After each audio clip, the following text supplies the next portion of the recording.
Assalamualaikum warahmatullahi wabarakatuh. Hai teman-teman, perkenalkan nama saya Ainun Nadia dari Universitas Panjasakti Bekasi, Kampus D Prodi Manajemen. Pada kesempatan kali ini saya akan menjelaskan mata kuliah Bahasa Indonesia tentang menulis surat. Tugas ini saya susun guna memenuhi tugas ujian tengah semester atau UTS.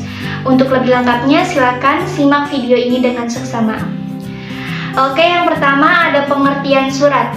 Surat adalah sarana komunikasi untuk menyampaikan informasi tertulis oleh suatu pihak kepada pihak lain dengan menunjukkan pemberitahuan maksud pesan dari si pengirim. Informasi yang diberikan di dalam surat berupa pengantar, pemberitahuan, petugas, perintah, perjanjian, laporan, dan putusan. Selanjutnya ada fungsi surat. Fungsi surat terbagi menjadi 4, yaitu yang pertama sebagai alat komunikasi tertulis, yang kedua sebagai pengingat, yang ketiga sebagai tanda bukti tulis, dan yang keempat sebagai tanda dokumentasi historis. Selanjutnya ada syarat surat. Yang pertama ada surat disusun dengan teknik penyusun surat yang benar. Kedua, isi surat dijelaskan secara ringkas, jelas, dan eksplisit. Yang ketiga menggunakan bahasa yang benar. Oke, selanjutnya ada jenis-jenis surat. Yang pertama, jenis surat berdasarkan isi. Ada surat pribadi dan surat resmi.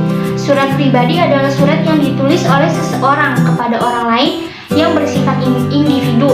Biasanya surat pribadi itu bersifat tidak resmi, bebas, dan menggunakan bahasa sehari-hari. Sedangkan surat resmi itu digunakan untuk kepentingan resmi.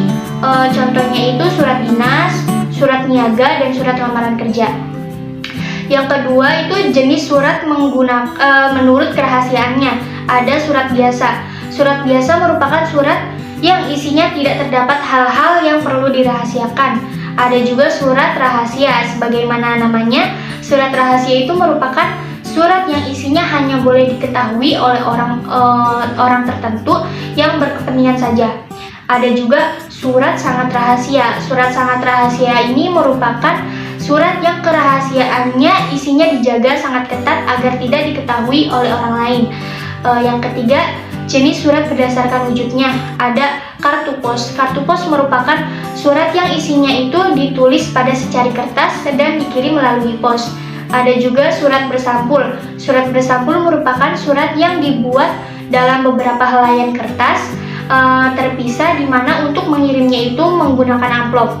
Ada juga email atau disebut elektronik. Email adalah surat dengan format digital atau ditulis dengan menggunakan komputer. Selanjutnya ada bagian-bagian surat itu ada 4, ada 12, mohon maaf teman-teman. Yang pertama ada kepala surat. Kepala surat atau bisa disebut dengan kop surat adalah salah satu bagian surat yang menunjukkan instansi atau perusahaan yang mengirimkan surat. Yang kedua ada tanggal pembuatan surat. Tanggal pembuatan surat menunjukkan kapan surat itu dibuat. Yang ketiga ada nomor surat. Nomor surat itu biasanya terdapat pada surat yang diterbitkan perusahaan atau instansi pemerintahan yang berguna sebagai nomor pencatatan petugas administrasi sebagai petunjuk yang memudahkan dalam mencari surat kembali, dan sebagai petunjuk jumlah surat yang keluar dalam waktu tertentu. Yang keempat ada hal atau perihal. Adalah salah satu bagian surat yang berisi mengenai inti surat, pokok permasalahan surat, dan dapat digunakan sebagai referensi sebagai petugas administrasi. Yang kelima ada lampiran. Bagian ini menunjukkan bahwa surat tersebut disertai dengan dokumen lain. Yang keenam ada alamat. Alamat ini berisi tentang siapa dan di mana surat ini ditunjukkan. Yang ketujuh ada pembuka salam. Pada umumnya berupa satu kalimat sebagai penghormatan kepada pihak penerima surat tersebut. Yang kedelapan ada pembuka surat. Pembuka surat adalah paragraf pendahuluan sebagai pengantar ke topik permasalahan. Yang kesembilan ada isi surat. Isi surat dalam inti dari keseluruhan surat.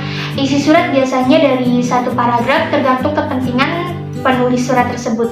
Yang ke-10 ada penutup surat. Penutup surat umumnya hanya satu paragraf yang berisi harapan dan ucapan terima kasih kepada penerima surat. Yang ke-11 ada salam penutup. Salam penutup ini sebagai penghormatan kepada penerima surat. Yang ke-12 ada tanda tangan di di dalam surat menunjukkan keaslian surat. Berarti surat tersebut benar-benar telah ditulis oleh sumber yang tertera di dalam surat tersebut dan dapat dipertanggungjawabkan nantinya. Yang terakhir itu nama dan jabatan. Penanda tangan di bagian bawah tanda tangan biasanya disertai nama dan jabatan penanda tangan surat tersebut agar benar-benar jelas siapa yang telah menulis surat tersebut. Oke teman-teman, sekian penjelasan dari saya, kurang lebihnya mohon maaf. Wallahul muwaffiq ila aqwamit thoriq. Wassalamualaikum warahmatullahi wabarakatuh.